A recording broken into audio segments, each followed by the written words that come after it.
हाय dears, आपका स्वागत है AA एकेडमी में। आज हम लोग पढ़ेंगे समरूप त्रिभुज। इससे पहले हम लोगों ने पढ़ा है कोसाइन रूल, साइन रूल। आज हम लोग पढ़ेंगे समरूप त्रिभुज। समरूप त्रिभुज होता क्या है? अगर आपको थोड़ा बहुत याद होगा तो हमने सर्वांगसम त्रिभुज पढ़ा था। कौन सा त्रिभुज? सर्वांगसम।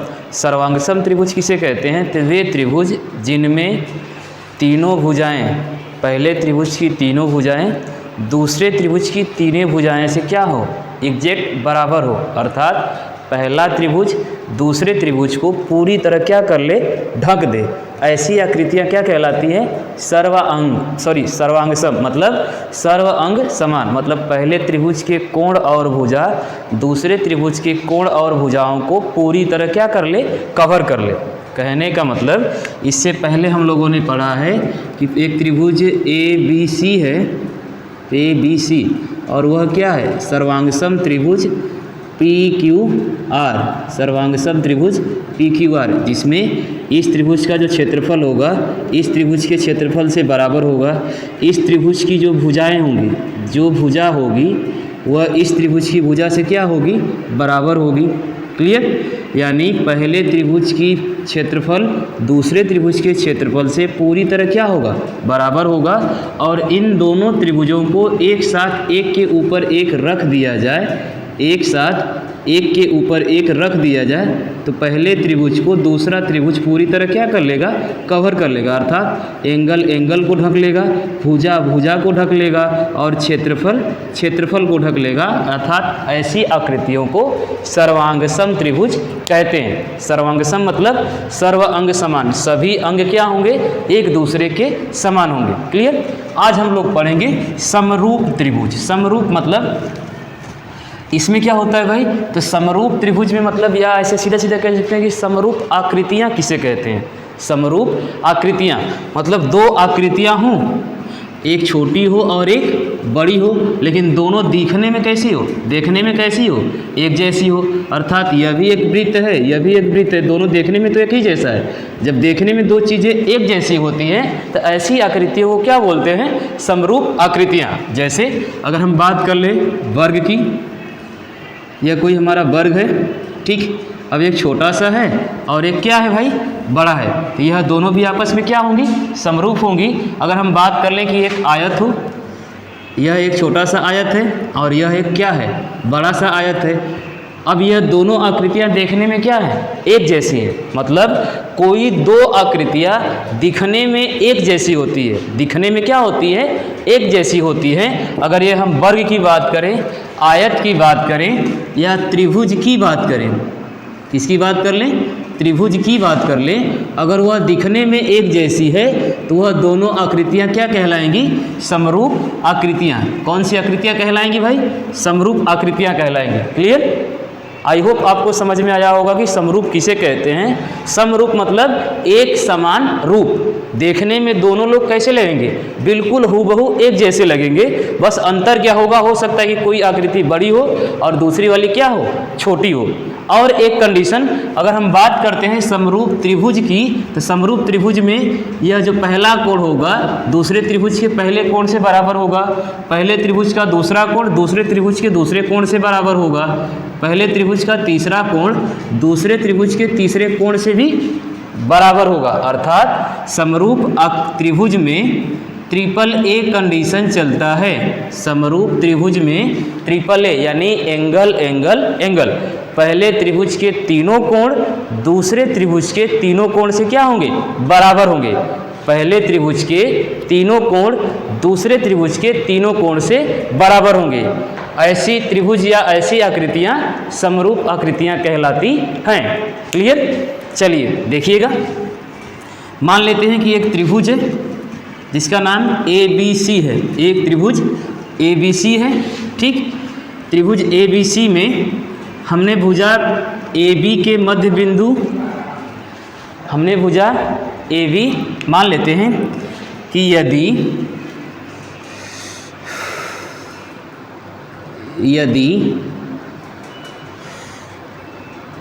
किसी त्रिभुज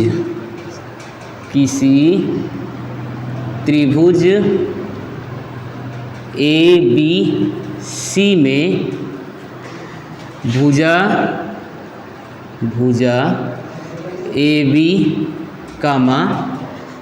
AC के मध्य बिंदु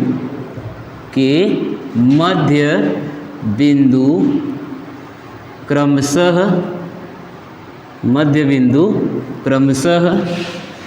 D व E हैं। हमने क्या कहा कि माना कि वही त्रिभुज ABC में भुजा AB, AC के मध्य बिंदु क्रमशः D व E हैं। क्लियर? यदि बिंदु D व E को मिलाया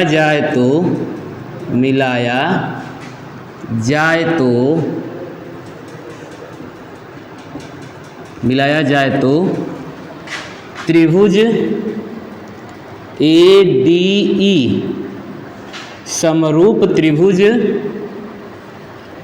ABC होगा।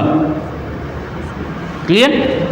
हमने क्या बताया कि किसी त्रिभुज ABC में भुजा AB, AC के मध्य बिंदु क्रमशः D व E हैं। यदि बिंदु D व E मिलाया जाए तो त्रिभुज ADE समरूप त्रिभुज ABC होगा। कैसे होगा देखिएगा। हमने ले लिया सर्वप्रथम एक त्रिभुज हमने लिया जिसका नाम है ABC। फिर हमने क्या लिखा है कि भुजा AB का मध्य बिंदु D, AC का मध्य बिंदु E। मान लिया हमने कि यहाँ पर D है और यहाँ पर क्या है E है। D हो गया, E हो गया। DE को क्रमशः क्या कर दें, मिला दें। DE को मिला दिया जाए तो हमने मिला दिया। ओके, मिला दिया तो हमें यहाँ से दो त्रिभुज नजर आए। कौन कौन से? एक त्रिभुज यह ADE, त्रिभुज ADE में। क्लियर? ADE का कोण A, कौन सा कोण भाई? कोण A। और त्रिभुज ABC में, या ऐसे लिखते हैं त्रिभुज ADE को त्रिभुज ABC से कंपेयर करते हैं तो त्रिभुज ADE का कोण A चाहे तो ऐसे लिख सकते हैं कोण DAE।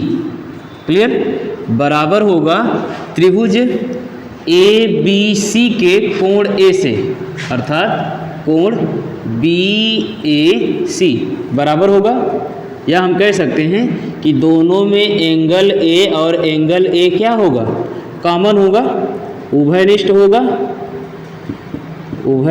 होगा अर्थात कॉमन होगा। क्लियर? अब हम मान लें कि हम जानते हैं, हम पिछली क्लास में हमने पढ़ा है कि किसी त्रिभुज की किन्हीं भुजाओं के मध्य बिंदुओं को मिला दिया जाता है।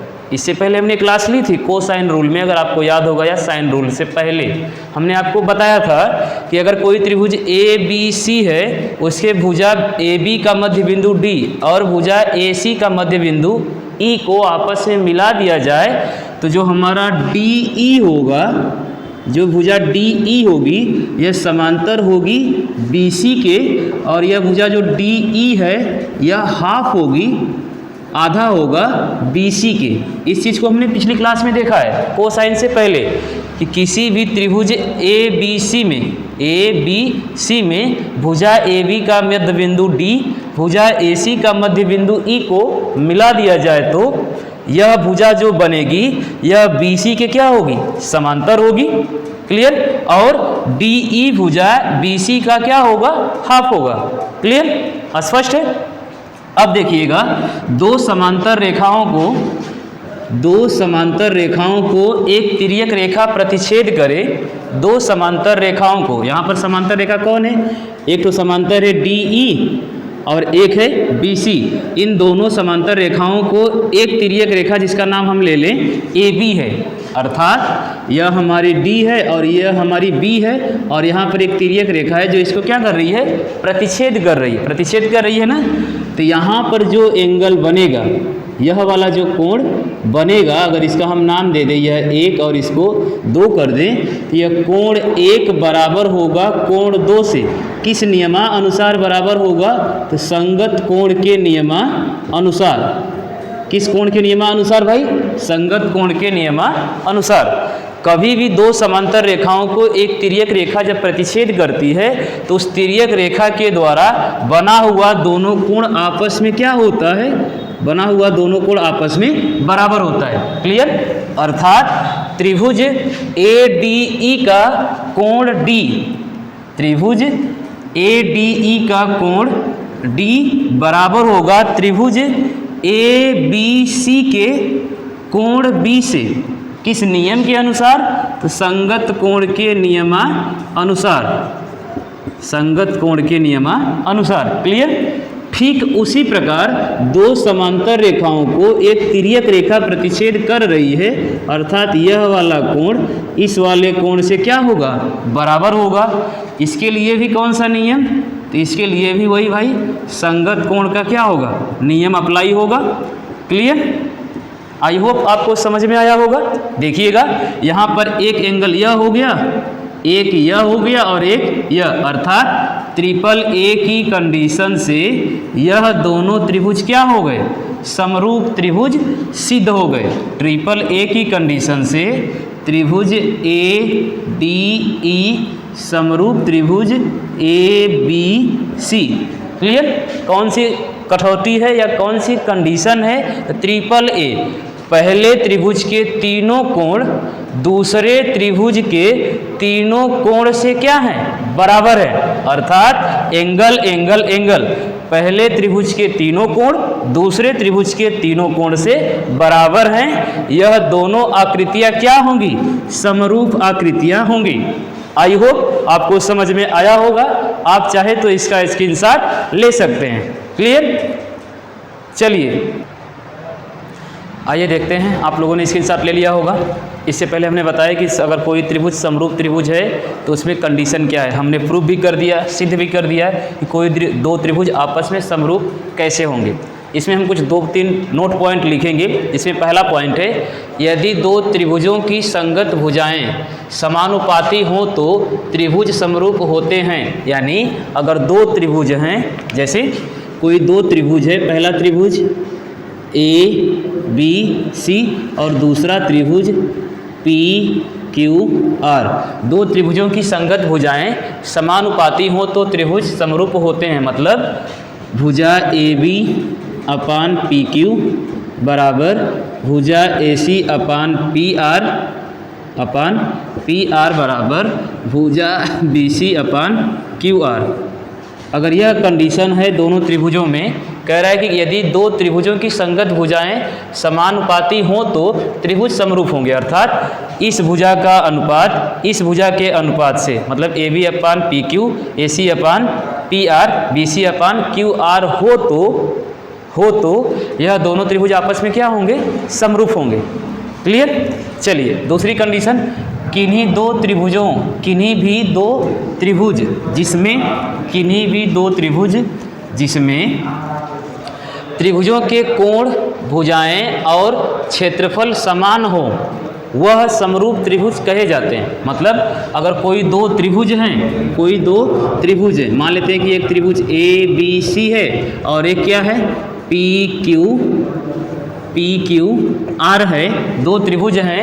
अगर दोनों त्रिभुजों के कोण, मान लेते हैं कि कोण A बराबर कोण P है, कोण B बराबर कोण Q है, कोण C बराबर कोण R है, तो क्या कहे जाएंगे, समरूप त्रिभुज कहे जाएंगे। या भुजाएं और क्षेत्रफल, मान लें कि AB जो है अपान BC बराबर PQ अपान QR। इसका जो संबंध होगा AB अपान BC का, वही संबंध क्या होगा, PQ अपान QR का। ए बी अपान बी सी में जो संबंध होगा, अनुपात होगा, वही अनुपात P Q upon Q are में होगा।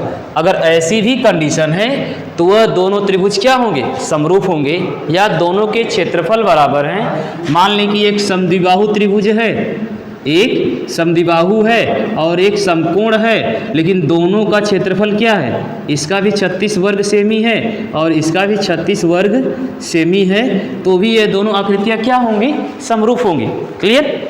आई होप आपको समझ में आया होगा। चलिए इसमें हम बस कुछ चीज़ें देखते हैं और नोट पॉइंट करके देखिएगा। तीसरा नोट पॉइंट हम क्या करेंगे, यदि दो त्रिभुज आपस में समरूप होते हैं तो, देखिएगा, यदि दो त्रिभुज आपस में समरूप होते हैं तो उनके क्षेत्रफलों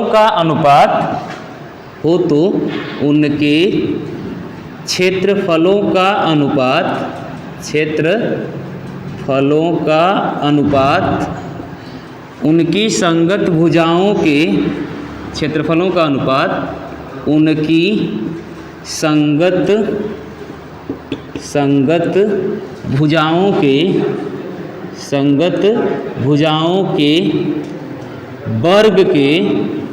संगत भुजाओं के वर्ग के बराबर होता है।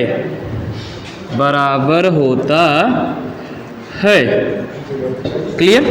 हमने क्या लिखा, यदि दो त्रिभुज आपस में समरूप होते हैं तो उनके क्षेत्रफलों का अनुपात उनकी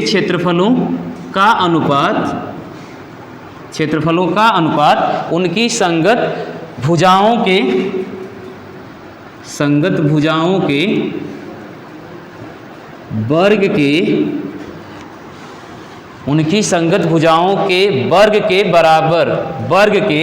अनुपात के बराबर होते हैं। जैसे देखिएगा, हमने क्या लिखा कि कोई त्रिभुज, मान लेते हैं कि एक त्रिभुज ए बी सी है। क्लियर? त्रिभुज ए बी सी। दूसरा त्रिभुज ले लेते हैं, एक और त्रिभुज जिसका नाम है पी क्यू आर। मान ले कि यह कौन सा त्रिभुज है, पी क्यू आर। हमने क्या लिखा कि area of triangle A B C upon area of triangle P Q R बराबर होगा A B upon P Q के वर्ग के, A B upon P Q के वर्ग के। Clear? A B upon P Q के वर्ग के, या बराबर क्या लिख सकते हैं, ए सी अपान जो भुजा पहले त्रिभुज की लेंगे वही भुजा दूसरे त्रिभुज की लेंगे, और यह दोनों त्रिभुज आपस में क्या हैं, समरूप हैं। यह सेकेंड हो गया और यह क्या हो गया, फर्स्ट हो गया। तो पहले त्रिभुज की हमने ए बी ली, तो दूसरे त्रिभुज की भी हम कौन लेंगे, पी क्यू। पहले त्रिभुज की हमने यह भुजा ली तो दूसरे के भी यही लेंगे। अगर दूसरे त्रिभुज की यह ले रहे हैं तो पहले त्रिभुज की भी यही लेंगे, अर्थात ए सी अपान पी आर के वर्ग के बराबर, या B C upon Q R के वर्ग के बराबर होता है। क्लियर? यही चीज़ हमने लिखा है, यही चीज़ हमने डिनोट किया है। क्या डिनोट किया है भाई, कि अगर कोई त्रिभुज है, यदि दो त्रिभुज आपस में समरूप होते हैं तो उनके क्षेत्रफलों का अनुपात उनकी संगत भुजाओं के वर्ग के अनुपात के बराबर होता है। जैसा कि एक त्रिभुज ए बी सी है, दूसरा पी क्यू आर। मान लेते हैं कि यह दोनों त्रिभुज आपस में क्या हैं, समरूप हैं। तो पहले त्रिभुज का क्षेत्रफल area of triangle A B C upon area of triangle P Q R बराबर A B upon P Q के होल वर्ग के। A B upon P Q का स्क्वायर करेंगे, इनके क्षेत्रफलों का अनुपात निकल के आएगा। या AC अपान PR का स्क्वायर करेंगे तो भी इनका क्षेत्रफल का अनुपात निकल के आएगा, या BC अपान QR के स्क्वायर करेंगे, BC अपान QR का स्क्वायर करेंगे तो भी इनका क्षेत्रफल AB अपान PQR के क्षेत्रफल का अनुपात ही निकल के आएगा। आई होप आपको समझ में आया होगा। आप इसका एक बार स्क्रीनशॉट लीजिएगा, हम एक बार फिर से बताने का प्रयास करते हैं कि हमने बताया क्या है। ठीक है, देखिएगा हमने क्या लिखा है कि समरूप त्रिभुज, हमने सिद्ध भी किया कि समरूप त्रिभुज कहते किसे हैं, हो गया। देखिएगा, यदि दो त्रिभुजों की संगत भुजाएं, दो त्रिभुजों की संगत भुजाएं, संगत भुजा मतलब AB पहले त्रिभुज की भुजा है, PQ दूसरे त्रिभुज की भुजा है, और यही दोनों भुजाएं क्या कहलाएंगी, संगत भुजा। इसका एक भुजा BC, इस त्रिभुज की भुजा QR आपस में संगत भुजा कहलाएगी। क्लियर।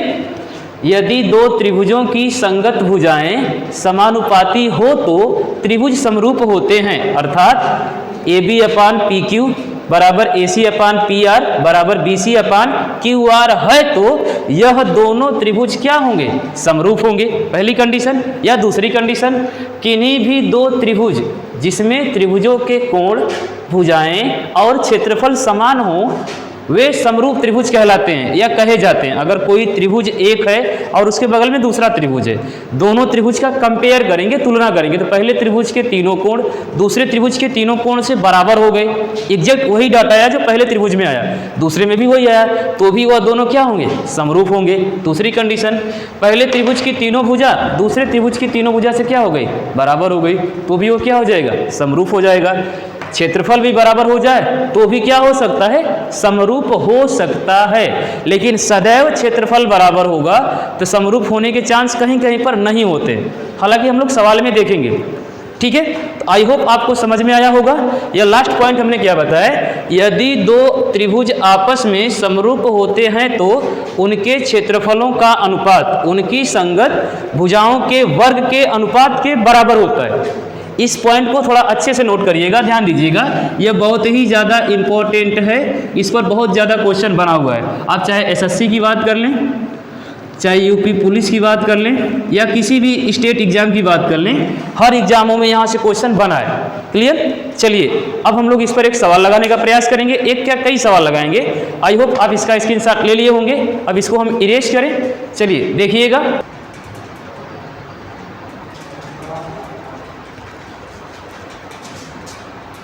आइए देखते हैं अगले सवाल की ओर हम लोग बढ़ते हैं। देखिएगा, किसी त्रिभुज ABC में भुजा AB व किसी त्रिभुज ABC में भुजा AB व AC पर बिंदु क्रमशः D व E इस प्रकार है कि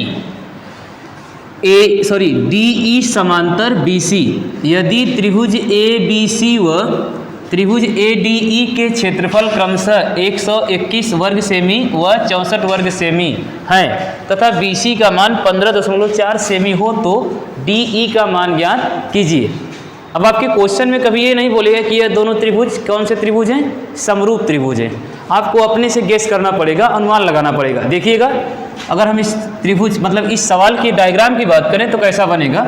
देखिएगा, मान लेते हैं कि एक त्रिभुज ABC है, एक त्रिभुज ABC कुछ इस प्रकार है। फिर इसमें क्या कह रहा है कि भुजा AB व AC पर बिंदु क्रमशः मध्य बिंदु होगा, पर बिंदु क्रमशः D व E इस प्रकार है कि मान लेते हैं कि AB पर एक बिंदु D यहाँ है और AC पर एक बिंदु E यहाँ है, और इस प्रकार है कि DE समांतर है BC के, DE समांतर है किसके, BC के। यदि त्रिभुज ABC यह बड़े वाले त्रिभुज की बात हो रही है, ABC वह त्रिभुज ADE वह त्रिभुज ADE यह छोटा वाला ADE के क्षेत्रफलों या क्षेत्रफल क्रमशः 121 इस पूरे बड़े वाले त्रिभुज का, अर्थात एरिया ऑफ ट्रायंगल ABC बराबर 121 सेंटीमीटर स्क्वायर व त्रिभुज ADE, ये छोटू सा त्रिभुज जो है ADE, area of triangle ADE बराबर क्या होगा 64 सेंटीमीटर स्क्वायर है, तथा BC अर्थात इस भुजा का मान दिया हुआ है, कितना दिया हुआ है 15.4 सेंटीमीटर हो, तो DE का अर्थात इस भुजा का मान ज्ञात कीजिए। क्लियर? क्या कह रहा है सवाल? कोई किसी त्रिभुज ABC में भुजा AB व AC पर बिंदु क्रमशः D व E इस प्रकार हैं कि DE समांतर है BC के, DE समांतर है BC के, यदि त्रिभुज ABC इस पूरे बड़े वाले त्रिभुज का व त्रिभुज ADE ये छोटे वाले त्रिभुज का क्षेत्रफल क्रमशः 121 वर्ग सेमी व 64 वर्ग सेमी है, तो तथा BC का मान 15.4 सेमी है, तो DE अर्थात इस भुजा का मान आपसे पूछ रहा है। क्लियर? अभी हमने इससे पहले एक समरूप त्रिभुज की कसौटी देखी, जिसमें हमने क्या देखा कि कोई भी त्रिभुज अर्थात दो त्रिभुज area of triangle ABC upon area of triangle PQR बराबर, पहले त्रिभुज की कोई भुजा मान लें, BC की बात करें तो BC को ही ले लेते हैं। हमने उसमें लिखा क्या था? तो हमने लिखा था AB अपान PQ के भुजाओं के वर्ग के अनुपात के बराबर होते हैं। क्लियर? फिर साइड में हमने यह भी लिखा था, अगर AB की बात करेगा तो AB की करेंगे, BC की बात करेगा तो यहाँ पर हम लोग QR की बात कर लेंगे। कौन सी भुजा की बात कर लेंगे? QR की, उसके भुजा के भी वर्ग के अनुपात के बराबर होता है, और तीसरी भुजा AC अपान PR के वर्ग के अनुपात के बराबर होता है। पिछली क्लास में हमने इसको देखा था। ठीक है, इस बार क्या कह रहा है? इस बार PQR न करके क्या दे दिया है? PQR के स्थान पर ADE कर लेते हैं। क्या कर लेते हैं भाई? त्रिभुज ADE कर लिया। अब इन दोनों त्रिभुजों में भी तो वही संबंध होगा जो उसमें था, area of triangle ABC upon area of triangle ADE बराबर, जिस भुजा की बात कर रहे हैं उस भुजा को रख लेते हैं, तो भुजा BC अपान DE का होल स्क्वायर अर्थात वर्ग। क्लियर? तो एरिया ऑफ ट्रायंगल ABC का मान दिया हुआ है, एरिया ऑफ ट्रायंगल ABC का मान दिया हुआ है, एरिया ऑफ ट्रायंगल ADE का मान दिया हुआ है, रख लेते हैं। तो ABC 121 upon ADE 64 equal to BC का मान दिया है 15.4 अपान DE, अर्थात हमने x माना है, या DE ही रहने देते हैं, कोई फर्क नहीं पड़ेगा। इसका क्या होगा? स्क्वायर होगा। इस स्क्वायर को हटाएंगे तो इधर अंडर रूट लग जाएगा, नीचे दिख रहा है, इधर हो जाएगा under root 121 upon 64 equal to 15.4 upon DE। Clear? अब इससे आगे की ओर इधर देखते हैं। देखिएगा, जैसे ही हम ये रूट हटाएंगे तो इन दोनों का वर्गमूल निकालना पड़ेगा। तो 121 का वर्गमूल कितना होता है? 11 अपान 64 का वर्गमूल 8। इधर हो जाएगा इधर हो जाएगा हमारा 15.4 अपान DE। क्लियर? अगर आपको दिख रहा हो तो हम क्रॉस मल्टीप्लाई कर दें। क्या कर दें? क्रॉस मल्टीप्लाई, यानी ये सीधा सीधा DE यहाँ चला आएगा, इसको यहाँ कर देते हैं तो लिख सकते हैं 11 into DE equal to 15.4 into 8। Clear? अब यह 11 मल्टीप्लाई में मतलब गुणे में बराबर के इधर लाएंगे तो क्या हो जाएगा? भाग में हो जाएगा, तो हो जाएगा 15.4 इंटू 8 अपान 11। क्लियर? अगर आप ध्यान से देखें तो यह 11 से कट रहा है, 11 से कट रहा है। कैसे कट रहा है? एक बार में 11 का 11, यहाँ बचा 4, यहाँ पर भी 4, यानी 11 चौक 44 कट गया।